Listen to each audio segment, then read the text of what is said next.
The alarm bells rang through the Villani research station on Kepler 442b. Dr. Yuna ran down the metal hallway, her blue skin pale with worry. The gravity sensors had been going crazy for 3 days now, and the readings made no sense. "Show me the data again," she said to her assistant Kibo as they reached the main lab.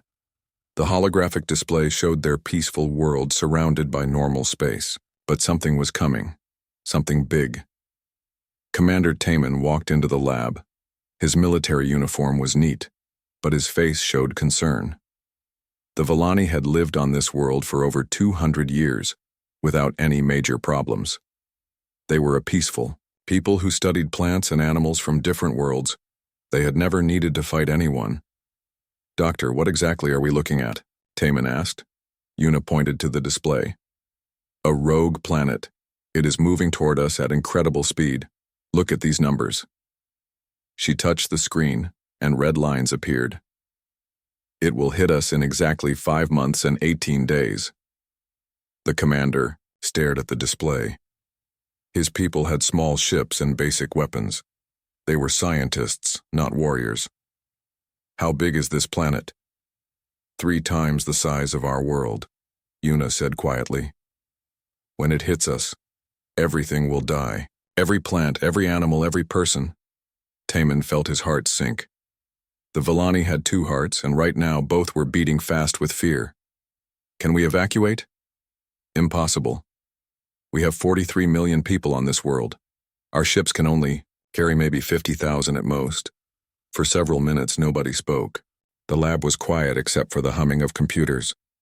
Outside the windows their beautiful world looked peaceful. Green forests covered the hills, and 3 moons shone in the purple sky. Soon, all of this would be gone. "There is one option," Yuna said slowly, "but the Council will never agree to it." "Tell me." "We could send a distress signal to the nearest inhabited system. Ask for help." Taman looked confused. "What is wrong with that? The Federation has rules about helping people in danger." Yuna shook her head. "The nearest inhabited system is Sol. The humans live there." Now Taman understood. Humans were from a death world called Earth. The Federation classified them as a primitive species. Most aliens were afraid of them. Stories said they were violent and dangerous. The Federation had rules against contact with death world species. "Maybe they will ignore our signal," Taman said hopefully. 3 hours later, the Villani Council met in their great hall.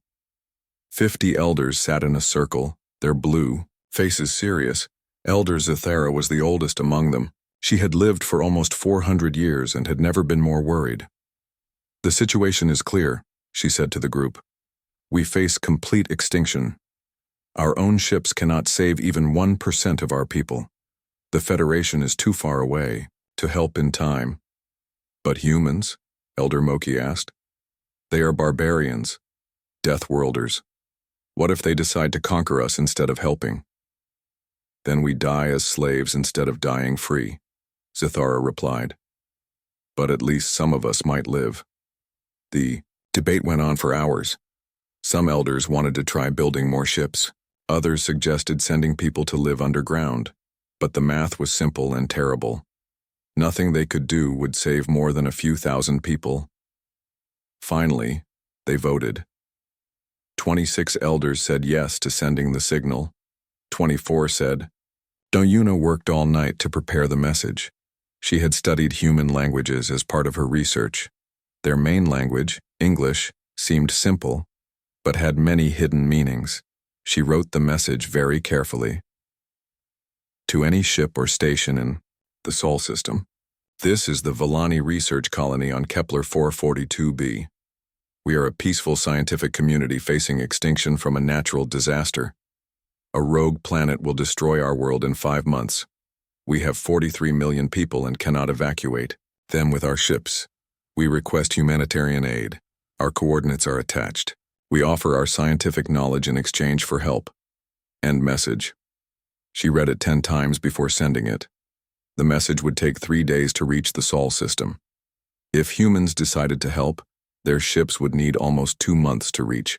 Kepler 442b. Commander Taman stood beside her as she pressed the send button. Do you think they will come? I do not know, Una said. Human behavior is hard to understand. They fight wars over small things, but sometimes they risk everything. To save strangers, we can only hope. The message traveled through space at the speed of light. It passed dead systems and empty space. It went by old Federation monitoring stations that had not seen any traffic for years. Finally, it reached the edge of the Sol system.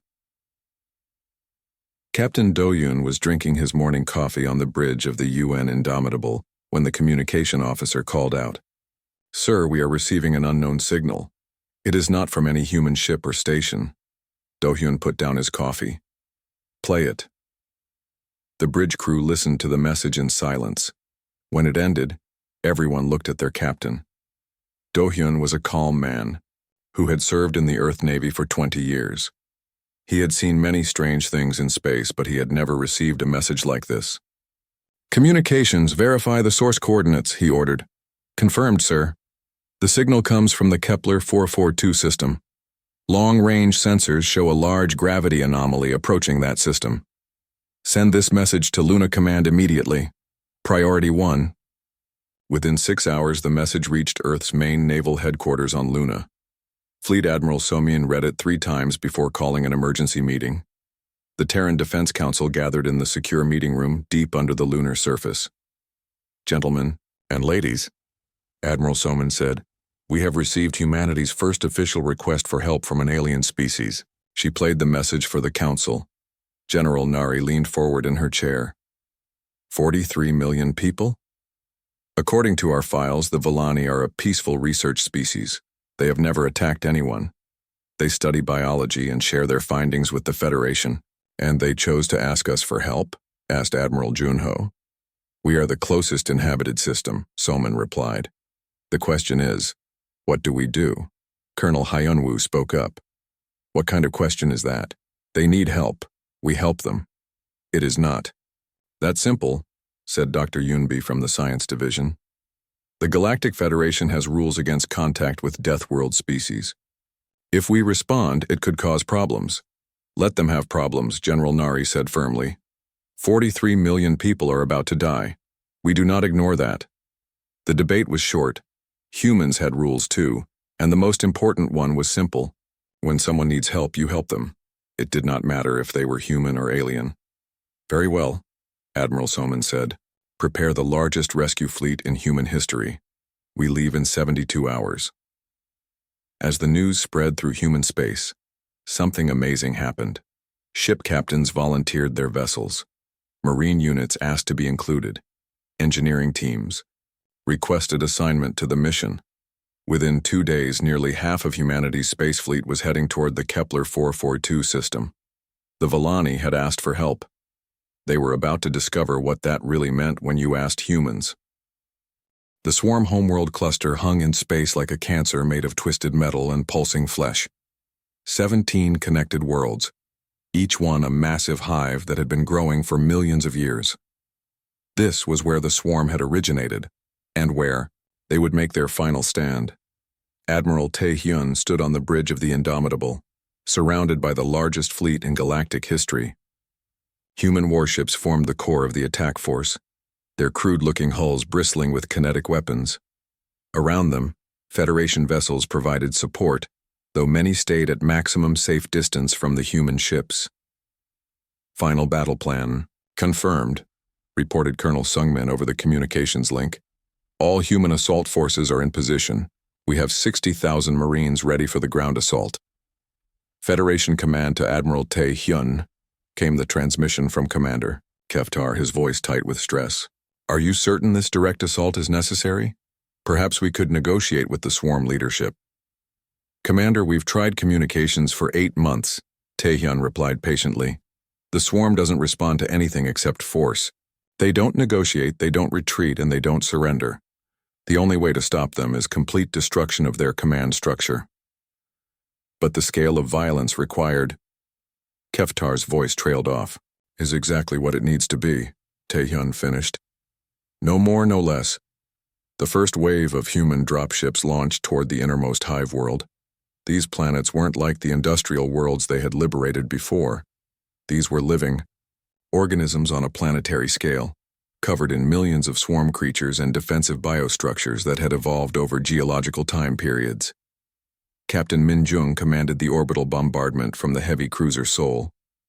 Her ship carried mass drivers that could fire tungsten rods from orbit with the force of nuclear weapons. The Federation observers watched in horror as the first bombardment began. Targeting primary biostructures, Min Jung reported. Firing sequence initiated. The tungsten rods screamed down from orbit at tremendous velocity. When they struck the hive structures, the kinetic energy was converted to heat and shock waves that shattered the organic buildings like glass. Entire city-sized structures collapsed in seconds. "This is barbaric," whispered Milneth from the Federation observation deck. "They're destroying irreplaceable biological formations that took millions of years to grow. They're destroying weapons platforms that would have wiped out your entire civilization," corrected Dr. Ji-hoon. "Those beautiful structures you're mourning were designed to process conquered populations into raw materials." The ground assault began with unprecedented violence. Human marines dropped directly into the heart of the hive worlds, using tactics that horrified the Federation observers. Flamethrower teams led by Captain Hyun-woo burned through biocorridors, clearing paths for assault squads. Explosive specialists under Major Soo-jin used shaped charges to collapse tunnel systems. "Human forces are advancing faster than projected," reported Lieutenant Chan-woo from the tactical station. "Swarm resistance is collapsing on all fronts." "Because they've never faced anything like this," explained Commander Dong-hae, who was coordinating the ground assault. "The swarm evolved to fight civilized enemies who follow rules. We don't follow rules. We follow objectives." The battle for the central hive world lasted 18 hours. The swarm threw everything they had at the human forces: bioweapons that could dissolve metal, acid sprays that could blind sensors, psychic attacks designed to cause madness and fear. The humans shrugged off attacks that had broken entire Federation fleets and kept advancing. "Contact with Swarm Queen confirmed," reported Sergeant Jae Sung from deep inside the primary hive. "We've located the central command organism. It's bigger than expected, roughly the size of a Federation battleship. Can you take it out?" asked Sung Min. "Working on it, sir. This thing has some impressive defenses, but nothing we can't handle."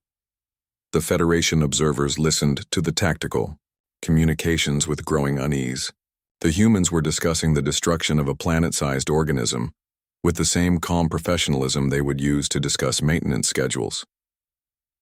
"They're not emotionally affected by any of this," observed Zenthak, the Federation War coordinator. 18 hours of continuous combat, surrounded by hostile creatures, and they sound like they're discussing a training exercise. "Because to them, it is a training exercise," Ji-hoon explained. "A very large, very important training exercise, but still just a problem to be solved through applied violence." The end came suddenly. Jae Sung's team reached the Swarm Queen's chamber and discovered that the massive creature was also the planet's control system. When they used directed explosives to destroy the organism's brain structures, the entire hive world began to shut down. "Primary target eliminated," Jae Sung reported. "The whole planet is going dark. Swarm creatures are losing coordination." Across the cluster, the same pattern repeated on world after world. Human forces located and destroyed the central control organisms with methodical efficiency. Within 24 hours, the threat that had terrorized the galaxy for 50 years was completely eliminated. "All objectives achieved," reported Colonel Sung Min. "Swarm command structure destroyed. Remaining creatures are either dead or operating on basic survival instincts. They're no longer capable of coordinated attacks." The Federation representative sat in stunned silence. The war was over. The impossible had been accomplished. But instead of celebration, there was only growing fear of what the humans had demonstrated. "Casualty report," requested Admiral Tae-hyun. "Human forces, 312 wounded, 47 killed in action," Sung-min replied. "Swarm forces, complete extermination estimated at over 10 billion organisms." 10 billion, whispered Keftar. "They killed 10 billion creatures in one day." 10 billion hostile creatures that were trying to exterminate all life in the galaxy, Taehyun corrected. We didn't start this war, but we finished it. As the human fleet prepared to return to Federation space, emergency councils were already meeting on dozens of worlds. The topic wasn't celebration of victory, it was discussion of what to do about the humans. They're too dangerous to be allowed into galactic civilization, argued one Federation representative. They treat violence like a tool to be used whenever convenient. But they saved us all, countered another. Without human intervention, the swarm would have consumed every world in the galaxy. And now we have a different problem. The first, representative replied. A species that can destroy planet-sized organisms in hours and considers it routine work. What happens when they decide they want something that belongs to us? Admiral Taehyun received the reports from Federation Command with growing concern. Instead of gratitude for ending the war, he was seeing fear and hostility directed at his own people. They want us to return to Earth and resume the quarantine, he told his senior staff. Some Federation worlds are requesting that humans be prohibited from entering their systems. After we saved their entire civilization? Asked Sungmin incredulously. Because we saved their civilization, corrected Dr. Ji-hoon. They're terrified of species that can do what we just did. They can't understand that humans might use violence to protect rather than conquer. So what's our response? Asked Donghai Taehyun. Looked out at the stars, where human ships were already heading toward the edge of Federation space. We go home. We've done what we came to do. And if they need our help again? Sungmin asked. Then they know where to find us, Taehyun replied. But next time, they'll have to decide whether they want our help badly enough to accept what comes with it. The human fleet departed Federation space quietly, leaving behind a galaxy that was safe but forever changed. The Federation had learned that sometimes survival requires accepting help from those you fear, and humanity had learned that doing the right thing doesn't always make you welcome. On Earth, the returning heroes were greeted as saviors, but they carried with them the knowledge that the galaxy saw them not as protectors, but as barely controlled predators who had temporarily pointed their violence in the right direction. Do you think they'll call for our help again? Asked Captain Hyamin as Earth came into view. Eventually, Taehyun replied. The galaxy is a dangerous place, and we're the only species that seems to enjoy dangerous places. And when they call, we'll answer, he said simply. Because that's what humans do. We help people whether they appreciate it or not. The quarantine barriers around the Sol system reactivated, but they felt different now. They weren't just keeping humanity in, they were keeping everyone else out. The galaxy had learned that there were things more dangerous than energy weapons and faster than light travel. There were humans, and sometimes that was exactly what the galaxy needed. In the depths of space, automated monitoring stations detected no swarm activity. The threat that had consumed worlds for 50 years was gone, eliminated by a species that the Federation still didn't understand. But somewhere in the darkness between the stars, other threats were stirring. And when they came, the galaxy would face the same choice again. Accept help from the dangerous humans or face extinction alone. The age of gentle, civilized warfare was over. The humans had shown the galaxy what real war looked like, and there was no going. Commander Donghai stood in the war room aboard his flagship, looking at the holographic display showing 17 different worlds. 6 months ago, all of these planets had been under swarm control. Now, green lights marked each one as liberated by human forces. Status report, he called to his staff. Captain Heemin looked up from her tactical display. Gliesa 667C is secure. The industrial complex is back online and producing supplies for the Federation. The swarm tried to adapt their bioarmor again, but they still can't handle kinetic weapons. What about Kepler 438b? Donghai asked. Major Seok Jin's engineering corps finished clearing the orbital platforms yesterday, replied Commander Young-soo. They're using salvaged swarm biometal to build new ammunition. The stuff is actually tougher than our standard alloys. Donghai nodded, but his expression remained serious. The tactical victories were impressive, but political problems were growing. The latest reports from Federation Command showed increasing concern about human methods. Sir, we're receiving another formal complaint from the Federation Council, announced Communications Officer Yoon Suk. They want to discuss acceptable combat practices and minimizing psychological trauma to liberated populations. What did we do now? Dong Hai asked. Lieutenant Hyunwoo's squad used flamethrowers to clear a swarm nest on Proxima 7. The Federation observers said it was unnecessarily brutal and psychologically damaging to witness. The flamethrowers were the most effective way to eliminate the biomass without risking contamination, Dong Hai said. Did they want us to ask the swarm creatures politely to leave? That's essentially what Coordinator Zenthak suggested, Yoon Suk replied. He recommended negotiation and peaceful resolution instead of barbaric incineration. Captain Hai Min shook her head. These people still don't understand what we're fighting. The swarm doesn't negotiate. They consume everything and everyone in their path. The Federation is starting to fear us more than they fear the swarm, observed Major Su Jin, who had just returned from liberating Kepler 442c.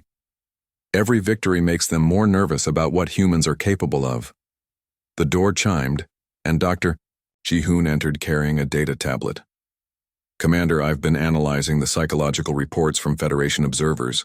They're showing signs of severe stress from watching human combat operations. What kind of stress? Dong Hai asked. They can't understand how we function in combat situations. To them, violence is the ultimate failure of civilization. They see our soldiers laughing after battles, sharing meals while discussing tactics, treating combat like a challenging puzzle to solve. Because that's exactly what it is, said Seok Jin. Every battle is a problem that requires creative solutions, under pressure. But to the Federation, our casual attitude toward violence suggests we're naturally aggressive predators who might turn on them when the swarm is defeated, Ji-hoon continued. Some of their reports describe humans as barely controlled killing machines. Young-soo pulled up intercepted Federation communications. Listen to this conversation between two command officers. They're discussing whether to continue accepting human help or try to handle the swarm themselves. The recording played two alien voices speaking in worried tones. The humans are effective, but they terrify our people, said one voice. Soldiers on liberated worlds report nightmares about human combat methods. They describe the humans as emotionless killers who seem to enjoy destruction. But without human assistance, we'll lose the war, replied the second voice. The swarm adapts to every weapon we use. Only human kinetic tactics remain effective. What if we're trading one destroyer for another?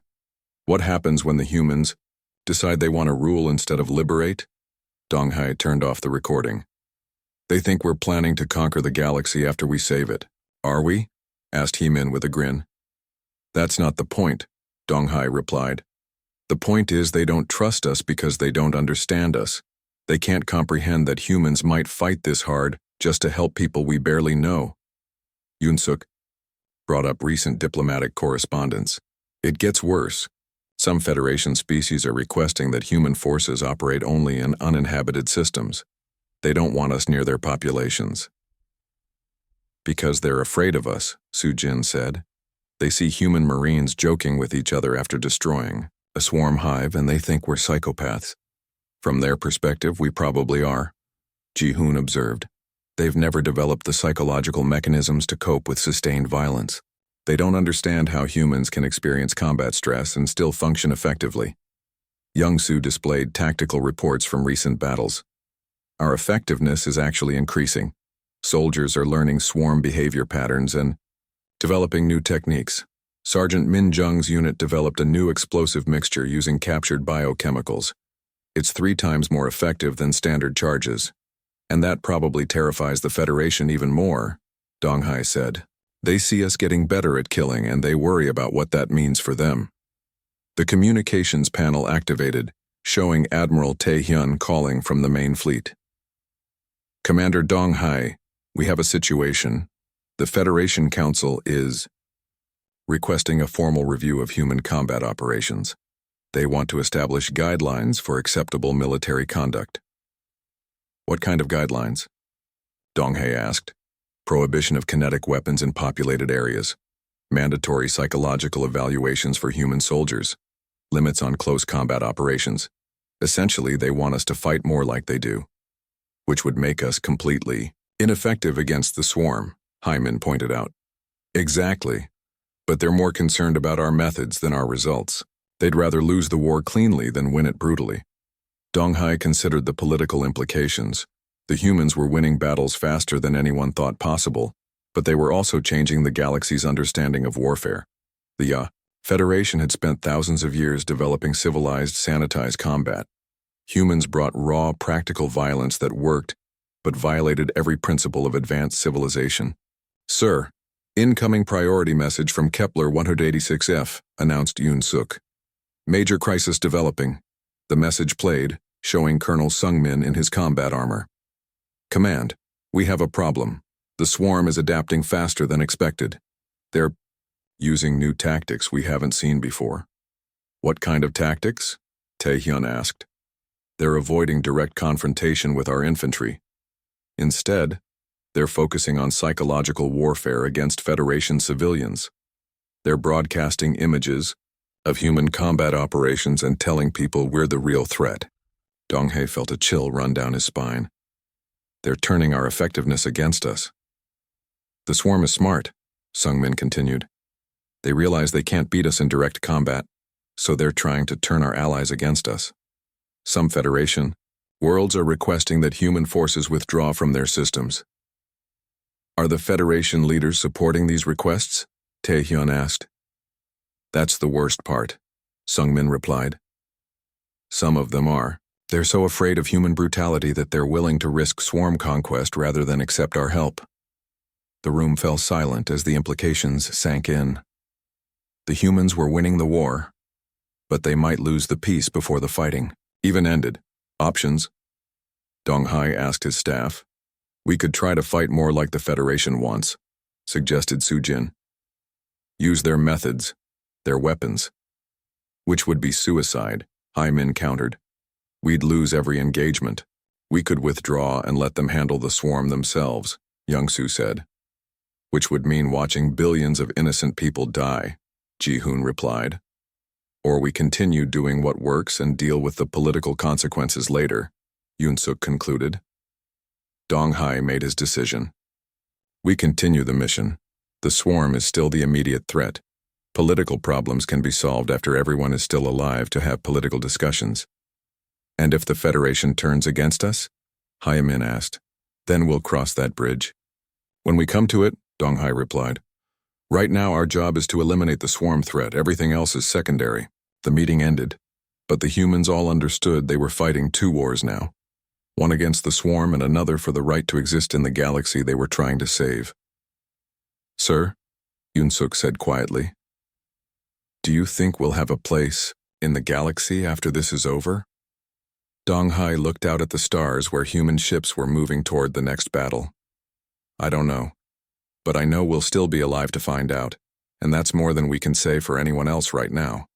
Dr. Ji-hoon sat in the Federation war room, watching battle footage for the 100th time.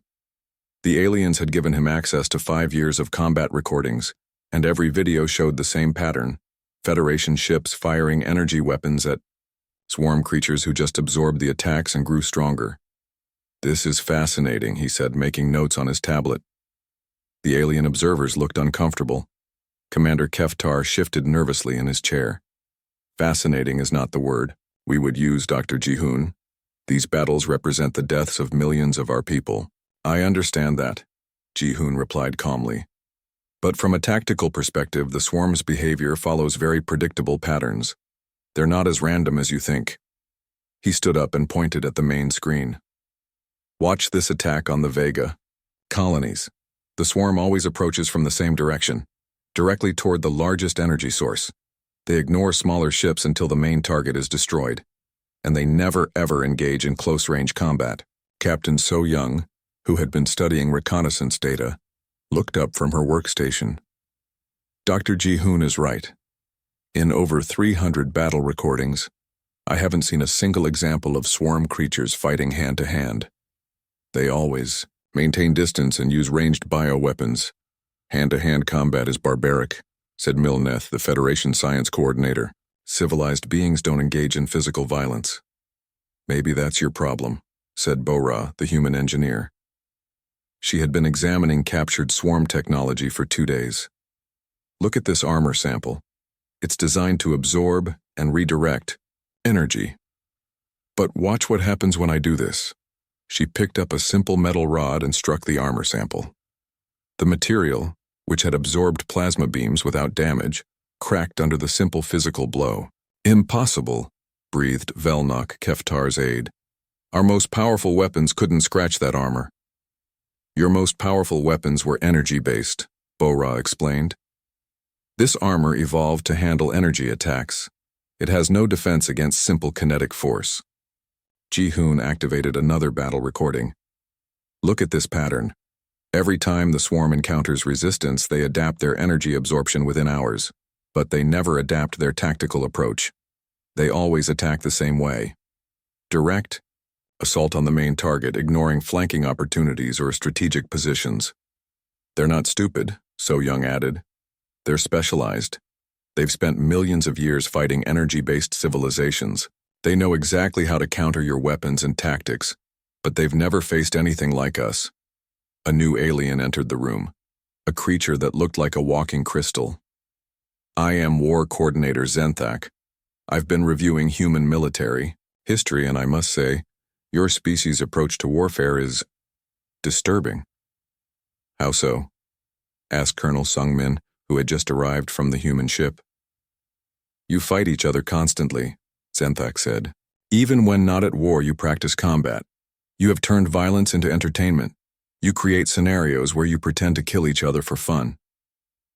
War games and sports, Sungmin nodded. Good training.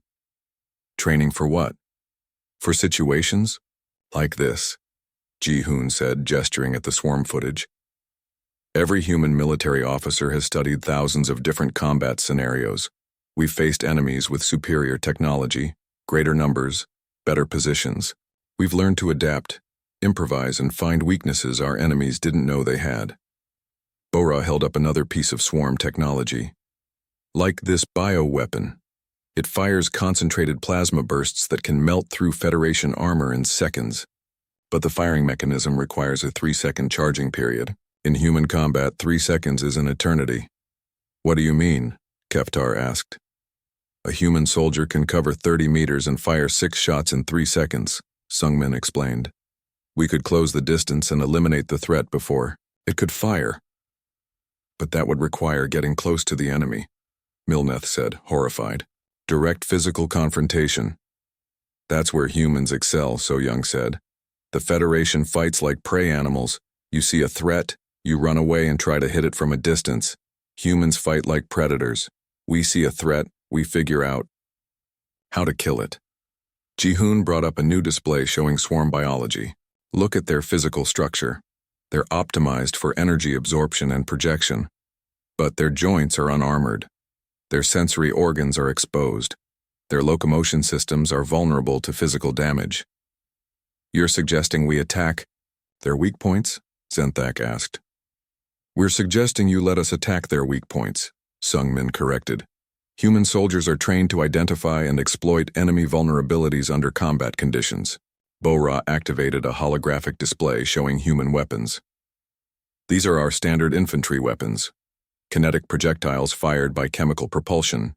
The bullets are made of dense metal alloys designed to penetrate armor through mass and velocity. The alien observers stared at the weapons with obvious distaste. They're so crude, Velnok said. Crude but effective, Bora replied. Watch this. She activated a simulation showing a human rifle firing at swarm armor. The bullet punched straight through the advanced biomaterial like it was paper. The swarm armor that stops your plasma cannons can't handle a simple lead bullet moving at 800 meters per second, she explained. So Young brought up tactical displays.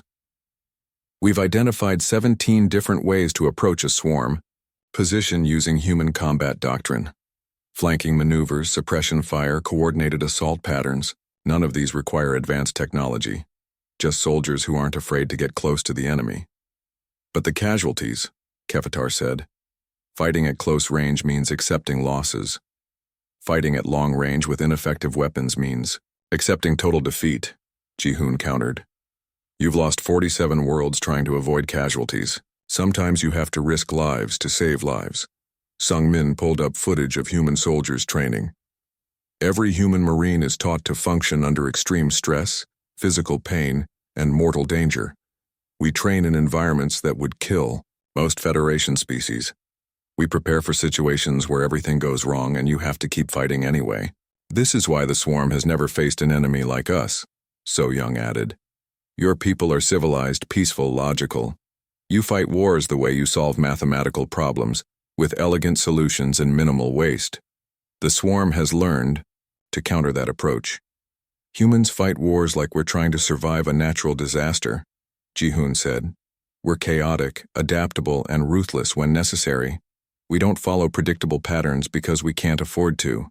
Every battle is different, so we learn to think on our feet. Bora displayed the complete tactical analysis. The Swarm's greatest strength is their ability to adapt to energy weapons. Their greatest weakness is their complete unfamiliarity with kinetic warfare. They've never had to deal with explosions, projectile weapons, or close combat tactics. You're proposing a ground assault, Zenthak said slowly. Direct infantry combat against the Swarm. We're proposing we do what humans do best, Sungmin said. We find the enemy, we get close to them, and we kill them with whatever works. The room fell silent. The alien observers looked at each other with expressions of fear and uncertainty. Your plan could work, Keftar admitted finally. But it requires accepting a level of violence and brutality that the Federation has never contemplated. Commander, So Young said gently, the Swarm isn't going to be stopped by polite conversation. They're going to keep consuming worlds until someone stops them by force.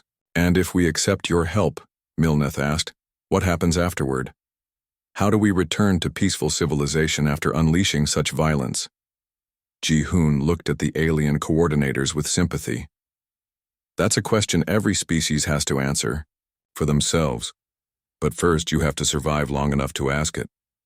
The next Swarm target is the industrial world of Kepler 442b, Zenthak said. They'll attack within the week. If you want to test your theories, that would be the opportunity. Sungmin grinned. Then we'd better get our soldiers ready. Time to show the galaxy how humans fight. As the meeting ended, Keftar watched the human delegates leave. They moved with the confidence of natural predators, and for the first time, since the war began, he felt hope. But he also felt a new kind of fear. Fear of the allies he had called for help. Admiral Tae-hyun stood on the bridge of the UNS Indomitable, watching the alien escort ships through the main screen. The Federation vessels looked like works of art, smooth curves and glowing energy fields that pulsed with soft blue light. His own ship looked like a metal brick covered in guns. Sir, the alien ships are keeping their distance, reported Navigation Officer Bora. They seem nervous about getting too close to us. Can you blame them? Colonel Sungmin said with a grin. Look at us compared to them. We're like a pack of wolves being escorted by butterflies. The human delegation had taken 2 months to reach Federation space. The aliens had sent detailed instructions for the meeting, including warnings about dangerous radiation, gravity levels, and atmospheric conditions at Proxima Station. What they called dangerous, the humans found comfortable. Incoming transmission from the lead escort, Communications Officer Chanwoo announced. The main screen showed an alien face that looked like a cross between an octopus and a flower. When it spoke, the translation device made its voice sound worried. Human vessel, please reduce your engine output. Your chemical rockets are creating dangerous radiation levels. Tae-hyun activated his microphone. This is Admiral Tae-hyun. Our engines are running at minimum power. We can't reduce them without losing life support. There was a long pause. Understood, Admiral. Please maintain current course. We will adjust our distance accordingly. They're scared of our exhaust, Bora whispered. What are these people going to think when they see our weapons? The Indomitable was armed with railguns, missile launchers, and close combat systems designed for boarding actions. Everything was built to punch through armor and deliver kinetic energy. The Federation ships carried elegant energy weapons that looked more Like light shows than actual guns. Medical Officer Yunji to the bridge, the intercom announced. What is it, Doc? Taehyun asked. Sir? I've been reading the medical data the aliens sent. We have a problem. They're terrified of our biology.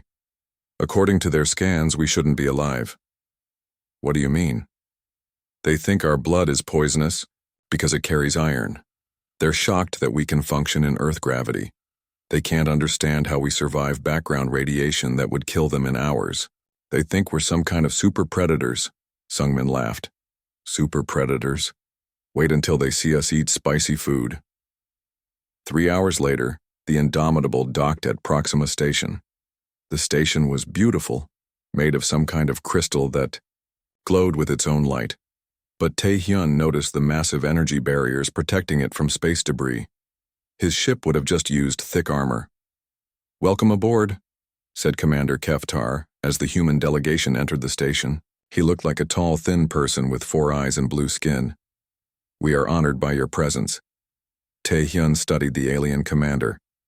Keftar stood nearly 7 feet tall, but looked fragile, like a strong wind might break him. The admiral realized that any human could probably overpower this creature with one hand. Thank you for the invitation, Taehyun replied. We're here to help. The meeting room was filled with different alien species. All of them stared at the humans with expressions ranging from curiosity to fear.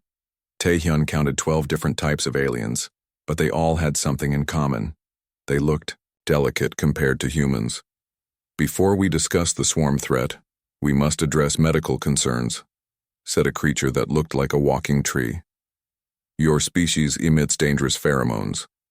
Your body temperature suggests severe fever.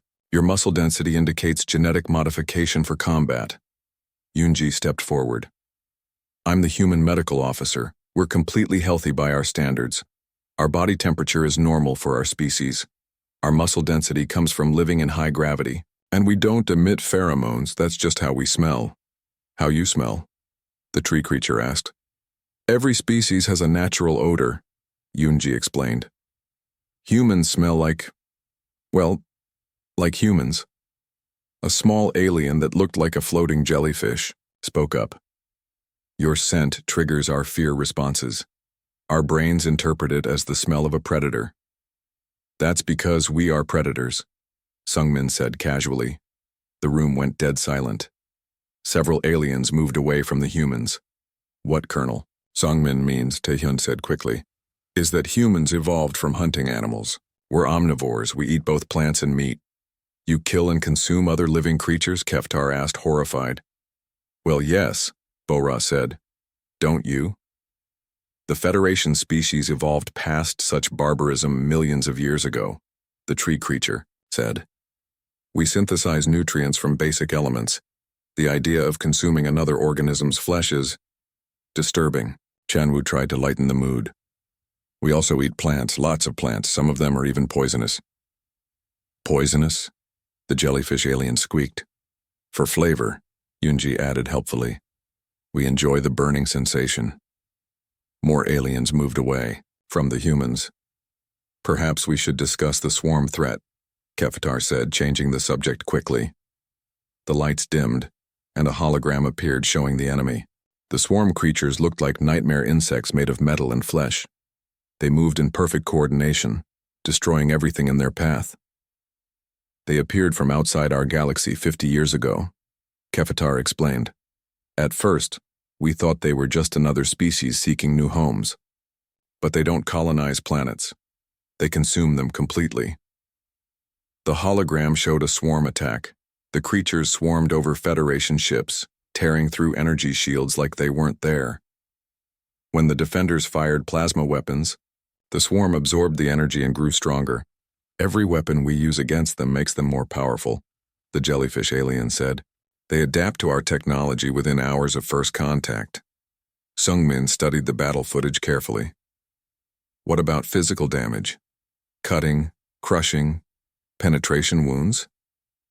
Physical damage? Keftar asked. You know, hitting them with solid objects, making them bleed, cutting off body parts. The aliens looked confused. We don't use such primitive methods, the tree creature said. Energy weapons are clean and efficient. But do they work? Bora asked. They did until the swarm adapted, Keftar admitted. Chanwu pointed at the hologram. Those creatures have obvious weak points. Joint connections, sensory organs. What? Looks like breathing apparatus. Have you tried targeting those areas with kinetic weapons? Kinetic weapons? The jellyfish alien asked. Bullets, Sungmin said simply. Metal projectiles moving very fast. Such weapons haven't been used in civilized warfare for over 1,000 years, Keftar said.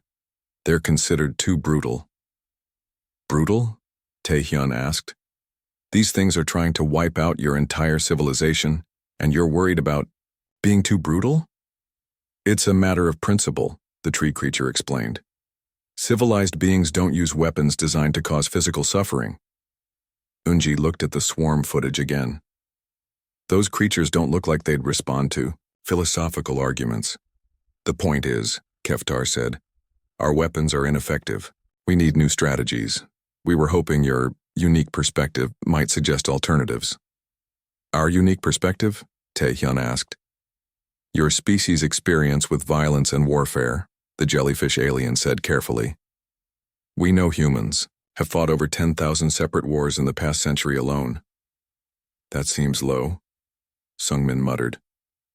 We were hoping you might have tactical insights we lack, Keftar continued. Bora looked at the hologram again. Well, for starters, you're fighting them the wrong way. You're trying to overpower them with energy weapons they can adapt to. Instead, you should be using weapons they can't adapt to, such as kinetic projectiles, chemical explosives, directed, physical force, simple physics that can't be absorbed or redirected. And if that doesn't work? The tree creature asked. Sungmin grinned. Then we get creative. Humans are very good at finding new ways to break things. The aliens exchanged worried glances. Taehyun realized they were beginning to understand what they had asked for. The Federation had called for help from the galaxy's most violent species, and now they were learning what that really meant. We'll need detailed information about swarm biology and behavior patterns, Taehyun said. Also, complete tactical data on your failed engagements. We need to understand exactly how they fight. You'll have everything within the hour, Keftar promised. As the meeting ended, Taehyun overheard two aliens talking quietly. Did we make the right choice? One asked. Too late to change our minds now, the other replied. But I'm beginning to think the swarm might not be our biggest problem anymore. The alarm bells rang through the command center of Proxima Station. Keftar looked at the massive screen showing red dots spreading across the galaxy map. Each red dot meant another world had fallen to the Devour swarm. In just 3 months, 47 planets had gone dark. Commander, we've lost contact with the Altair colonies, reported his aide, Velnok. The young officer's blue skin had turned pale with fear. The defense fleet, there's nothing left. Keftar closed his eyes and tried to stay calm. The Galactic Federation had ruled this part of space for over 2,000 years. Their energy shields could stop any weapon. Their plasma cannons could destroy entire asteroids. But none of it worked against these creatures. The swarm was different from any enemy they had faced. The creatures looked like giant insects crossed with machines. They had dark metal skin that could heal itself. When plasma beams hit them, the creatures just absorbed the energy and grew stronger. Their ships were alive, growing new parts to replace anything that got damaged. Sir, Science Coordinator Milneth is here to see you, Velnok said. Send her. And Milneth entered the room, her long tentacles carrying several data tablets. Her species was known for being the smartest in the Federation. If anyone could find a solution, it would be her. Commander, I've been studying the swarm attacks, she began. Our weapons are completely useless. Every time we hit them with energy weapons, they adapt. Their armor learns to absorb our plasma beams. Their ships grow thicker shields after each battle. Tell me something I don't know, Keftar said tiredly. I think I know why our weapons don't work, Milneth continued.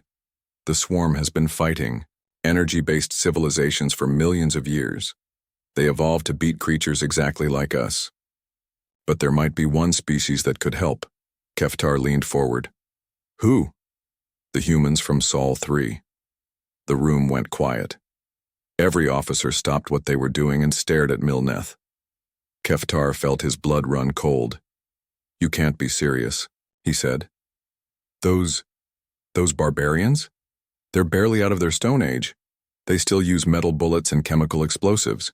Exactly, Milneth said. The swarm has never faced kinetic weapons. They don't know how to adapt to simple metal projectiles moving at high speed. The humans are dangerous, Velnok said. The survey reports say they fight wars on their own, planet for fun. They have thousands of different ways to kill each other. They live on a death world with deadly weather, poisonous air, and gravity that would crush most of our people. I know the reports, Keftar said. They're violent, unpredictable, and completely insane. They keep predators as pets. They jump out of flying vehicles for entertainment. They eat poison for flavor in their food. But they might be our only hope, Milneth insisted. Every other species in the galaxy uses energy weapons. The humans are the only ones still using primitive kinetic technology. What we call primitive might be exactly what we need. Keftar walked to the window and looked out at the stars. Somewhere out there, the swarm was getting closer to the Federation's core worlds. At their current speed, they would reach the capital planet in less than 2 years. The Council will never approve contact with the humans, he said. We put them under quarantine for good reasons. They're too dangerous to be allowed into civilized space. More dangerous than total extinction? Milneth asked. Keftar thought about his homeworld, with its crystal cities and floating gardens. He thought about his family, his children who had never known war or violence. The swarm would consume everything, turning their beautiful worlds into hive nests for more creatures. Show me the human data again, he said finally. Milneth activated a hologram showing Earth. The planet looked hostile even from space. Angry storms covered half the surface, and the other half was scorched by radiation from their star. Humans call their world a paradise, she said. What they think is normal would kill most Federation species in minutes. They breathe a gas that corrodes metal. They drink liquid that dissolves organic matter. Their gravity is so strong it would flatten a Valtharian, and they fight constantly, Velnok added. Even when they're not at war, they practice fighting. They have sports where they try to hurt each other. They watch videos of combat for entertainment. But look at their weapons, Milneth said, showing new images. Solid metal projectiles fired by controlled explosions, bladed weapons for close combat, chemical explosives that create physical shockwaves. Nothing the swarm has ever encountered. Keftar studied the data. Human weapons looked crude compared to Federation technology. No energy fields, no plasma manipulation, no quantum disruption. Just simple physics. Mass times acceleration equals force. Their ships are equally primitive, Milneth continued. Thick metal armor instead of energy shields. Chemical rockets instead of gravity drives. But, Commander, their ships might be able to survive swarm attacks precisely because they're so simple. The Council will call me insane, Keftar said. The Council isn't here watching worlds die every day, Milneth replied.